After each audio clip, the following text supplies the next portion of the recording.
According to a recent report published by Lancet Planetary Health, air pollution was responsible for 16.7 lakh deaths in India in the year 2019. This is the highest number for any country. Such is the sorry state of affairs in our country. One of the main contributors for air pollution, particularly in the winters, is stubble burning. Our national capital is continuously facing smogs in the winters due to stubble burning. Our government has taken various initiatives to address the issue. Before looking at the steps taken by the government to address this issue, let us first understand what is stubble burning. Stubble burning refers to burning of crop leftovers, particularly the crop residue of paddy crop. But what is a stubble? See, stubble is a stalk of the paddy crop. It has become a common practice among the farmers in Punjab, Haryana and Western UP to dispose of the paddy stubble and biomass by setting it on fire.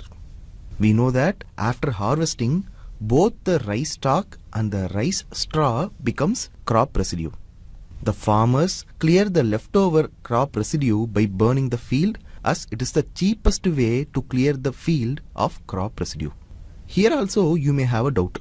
See, the issue of stubble burning has been in use for the past decade or so. Why didn't the farmers involve themselves in stubble burning before 10-15 years? See, it was because of two things.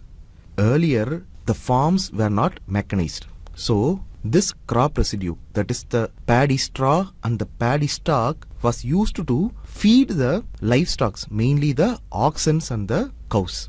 But now, due to mechanization, the role played by oxen have reduced. So, there is the excess production of crop residue.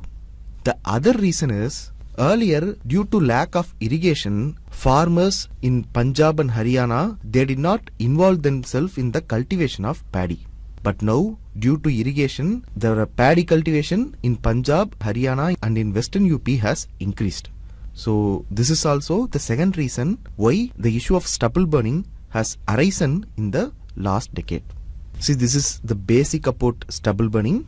Now, let us see the effects of stubble burning. See, stubble burning generally occurs in the month of October and November after the Kharif crop cultivation. See, this period coincides with the winter months of North India.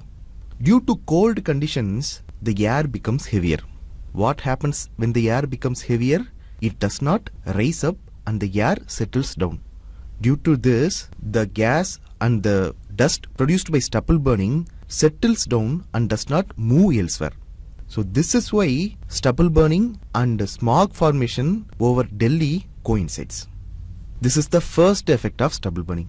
Apart from this, burning of stubble will also result in increased soil temperature, which in turn results in killing of microbes that are present in the soil.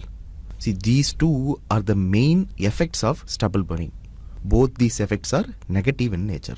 So, to address these effects of stubble burning, government has taken variety of steps. These steps taken by the government can be placed under two heads. One is in situ and another one is ex situ.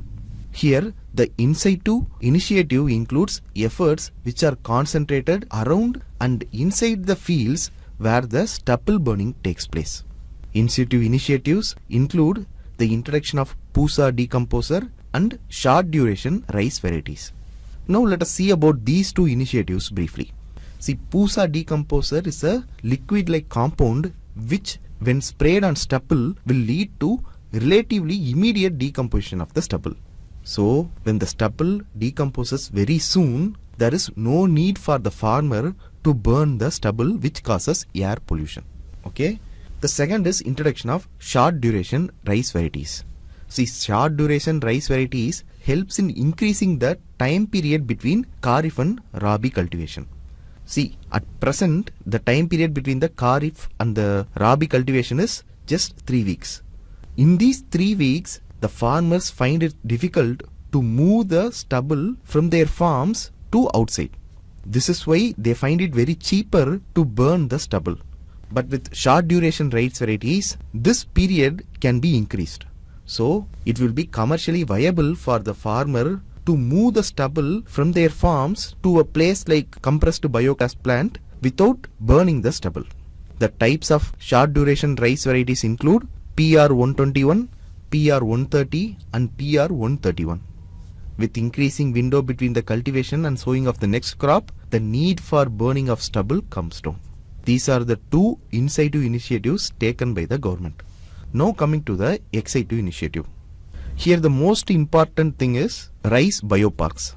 Rice bioparks are nothing but processing plants that convert rice residue into products like paper and cardboard.